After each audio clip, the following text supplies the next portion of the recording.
Ici, dans notre propre pays, l'ambassadrice israélienne a taxé de terroristes tous ceux qui ont été tués lundi, y compris les enfants et les bébés. Alors j'ai entendu, Monsieur le ministre, que vous l'avez convoqué. Convoquer, c'est bien, mais je crois qu'il faut aller plus loin que ça. Nous estimons avec le PTB qu'il est temps d'expulser cette ambassadrice pour de tels propos. Chers collègues, permettez-moi d'abord d'exprimer toute ma solidarité avec le peuple palestinien qui souffre beaucoup aujourd'hui. Et, Monsieur le ministre, j'aurais voulu vous interpeller sur cette situation intenable.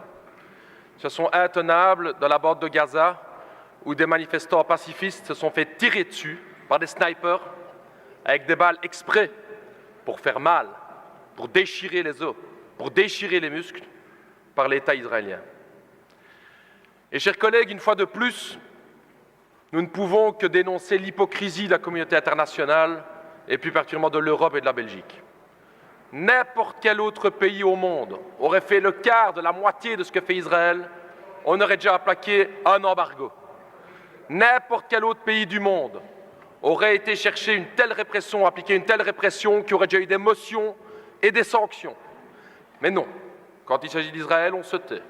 Quand il s'agit d'Israël, on fait quelques déclarations, mais surtout, aucune sanction. Pourquoi ce deux poids, deux mesures?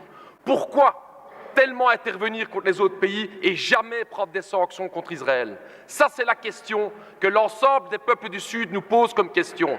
Pourquoi cette hypocrisie? Ici, dans notre propre pays, l'ambassadrice israélienne a taxé de terroristes tous ceux qui ont été tués lundi, y compris les enfants et les bébés.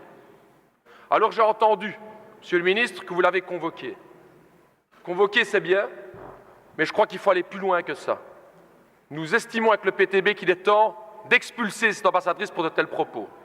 Lorsque le peuple sud-africain se battait pour l'égalité des droits, ils sont battus contre l'apartheid, comme l'apartheid aujourd'hui existe en Israël.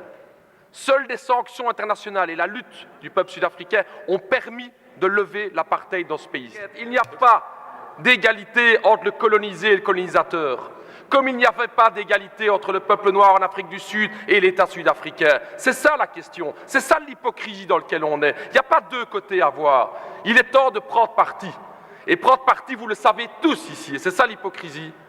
Du côté des partis de droite, c'est que Israël n'entendra aucun autre message que la pression économique ou la pression militaire, mais vous le savez très bien, maintenant qu'ils ont l'appui des États-Unis, ils s'en foutent complètement des petites déclarations, vous le savez.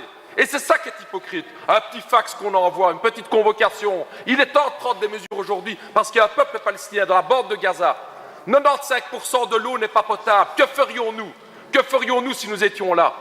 45% de chômage, et on regarde. Alors cette hypocrisie à l'Union européenne, M. Reynders, il serait temps de la dénoncer, et si vous voulez vraiment faire avancer les choses, vous auriez pu prendre un acte bilatéral qui est celle d'expulser l'ambassadrice, comme l'autorité belge vous auriez pu le faire, et c'est regrettable que vous ne le faites pas, et c'est vraiment hypocrite.